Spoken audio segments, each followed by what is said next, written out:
Welcome, friends. All right, let me introduce myself. My name's Elton. I'm throwing some content out there, joining the YouTube community in a music way. I'm here in my fantastic studio in Massachusetts. Well, actually, Rhode Island. I've lived in Mass my whole life, and now it's Rhode Island. So, hey, everybody from Rhode Island. Well, from Rhode Island to wherever you are. So check it. I'm here to do some music stuff, mostly music news and etc.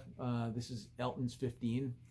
I'm Elton, and yes, that is my name. I was born with that name. My folks thought it would be a great name to give a kid, and I'm happy with it. It's a good name. It's pretty cool. Anyway, so I'm going to be discussing mostly rock music news.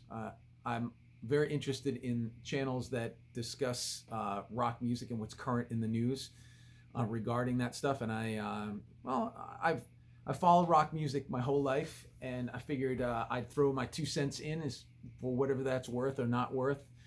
And yeah, so that's what this is about. And if you're into that kind of stuff, well, maybe you'll enjoy some of the content.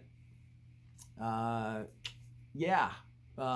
So the fun of just being on screen. I'm just like staring myself in the I feel like a 5-year-old kid. Hey, what's up? Hey, All right. Yeah. So I like Van Halen a lot. They're my favorite band, or growing up for sure. And they're of course no longer a band. Eddie Van Halen passed on, as we know, a few years ago, 2020. And yeah, it's amazing. All that talent is now just gone. Of course, we have what was left here, recorded and bootlegged, and all that goes along with it. From studio recordings to people recording stuff that they weren't supposed to be recording, but thank goodness they did, because I like listening to a lot of the bootleg stuff. And anyway, so they're in the news right now. It seems as though Alex Van Halen has gone on record with Rolling Stone magazine quite recently. Of course, Alex is going to be releasing his book next Monday, I believe, and I'm going to be going to New York to actually meet Alex Van Halen. I had the privilege way back in the Gary Cherone years of going to a show locally, and I was able to win that backstage kind of thing. And I mean, it sounds cool. Wow, I get to go backstage with Van Halen, but it was that cattle call, when they bring everybody in and you get down and the band's kind of there. Well, they are there. I got to be within feet of Eddie Van Halen, which was amazing. Maybe I'll show that picture at some point. It's nothing to say that. Look at, I don't show anybody because it's not that impressive, but I guess it is kind of impressive. So I won backstage passes to do the quick take a picture and then move on, that kind of thing. So I inadvertently met everyone in the band at the time, including Alex, but his book signing is in New York this up and coming Monday, and I will be there. I get tickets for it, and I'm going to be there, and I'm so happy. And I've already said I'm going to be there several times, but I will be there. Take a train and check it out. So they're in the news right now. Alex gave he went on record with Rolling Stone. They went and had the whole interview, I guess, in preparation for the book release. And he is pretty candid in this interview. I've only read the clips. I haven't read the entire article. I don't even know if it's for release quite yet. But the article is, it's right to it. The whole thing is essentially centered around, hey, where's that tribute to Eddie Van Halen that was supposed to happen?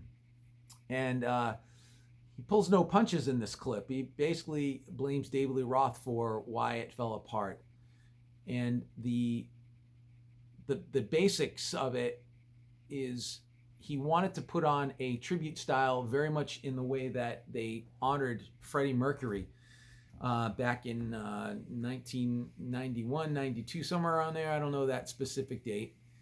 And that seems to be one of the gold standards, at least for a while, for a tribute for a musician that passed on. I mean, they held it at Wembley Stadium.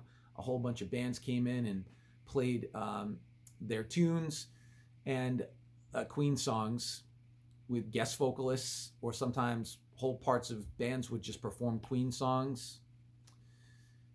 And Alex was in contact with Brian May, the guitar player from Queen, Sir Brian May, astrophysicist Brian May. How crazy is that? Wow. Phenomenal guitar player, innovator unto himself, and he's an astrophysicist.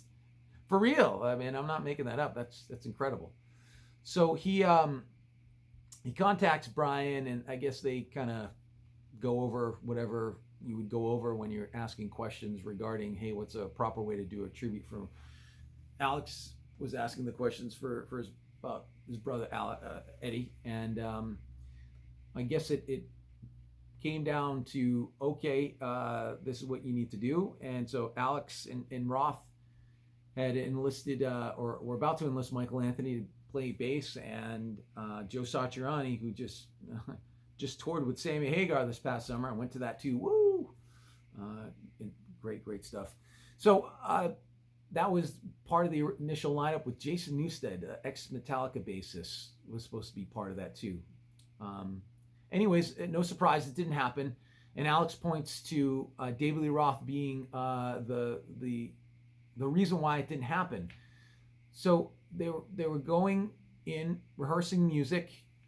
I didn't know that rehearsals actually had even taken place with that, but rehearsals did happen. And it seems as though, I guess it was David Lee Roth's backing band at that time that was kind of filling out the musical parts of it. And Alex had mentioned, hey, we really need to dedicate a section as a nod to Ed. I mean, why are we doing this? This is a tribute to Eddie Van Halen. And David Lee Roth threw a fit or a tantrum, and absolutely didn't want any tribute to Eddie Van Halen. Maybe in a direct sense. Maybe he wanted to be sort of indirect, that Ed was hinted at throughout the shows. But Alex Van Halen wouldn't be out there playing unless it was a tribute to Eddie Van Halen. I think that's pretty clear. Well, that led to a big sort of tie in between them, tying them up. And I guess some colorful words were exchanged. And as a result, no tribute happened, which is a shame. Eddie Van Halen should have a tribute concert. Absolutely. Eddie Van Halen should have a tribute concert. It should still happen. I understand that Queen had their time and the tribute to Freddie Mercury. That's great, and that held a gold standard at the time. But the Foo Fighters just did that with Taylor Hawkins passing, and that was pretty phenomenal. That was like an updated version of what you should do for tributes, really. And they had a whole host of musicians come down, musicians that Taylor loved and was appreciating, and Dave Grohl had put the whole thing together. And that wasn't very much thereafter Taylor's death. We are 4 years removed from Eddie Van Halen's passing, and there's been nothing. And I say nothing, knowing that, yes, Sammy Hagar went out there with Michael Anthony, and that's the closest that we're probably going to come to any tribute to Eddie Van Halen, unfortunately. I wish that things were different and that we'd get to see it, but that's it. That's too bad. So Alex Van Halen is going to be promoting his book, has already started. The Rolling Stone magazine had done the interview. I don't know when that's going to be done and finished, but it's excerpts are out there now. This is being taped now, or recorded October 15th, 2024. So there's a timestamp on that. But yeah, man, yikes. Just couldn't get it done. Really, really sad stuff. So today was just about a Van Halen story in the news. Tomorrow will be something different, or maybe more of the same. Who knows what developments take place from this point on. regarding that. But yeah, there's our Elton 15. Thanks for tuning in, friends, and I'll see you in the next episode. Thanks.